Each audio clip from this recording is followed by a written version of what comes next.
Алматы қаласының тұрғынымын. Осылай подругаларыммен бірге кафеге барып отырып іштік. Мен мас болып машина айдап кеттім. Жолда полиция қызметкерлері ұстап мені экспертизаға барып, сөйтіп 20 тәулікке қазір жатырмын. Правам 7 жылға кетті. 7 жыл машина айдай алмаймын.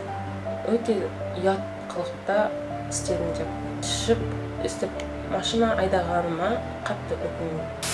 Меня друзья мои позвали в кафе, где мы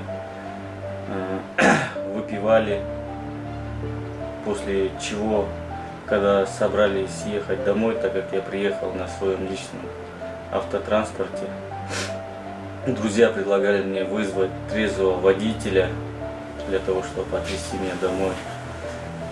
Но однако я хотел оказать впечатление на своих друзей, сел за руль, совершил ДТП, от чего пострадали люди, получили увечья. И теперь, находясь в такой ситуации, я получил 30 суток ареста.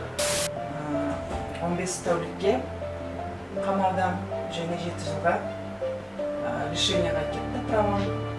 Әрине өкінемін солай болғанына. И білместіктің арқасы деп ойлаймын. Болашақтарыңызға ол үшін балтар шаппаңыздар.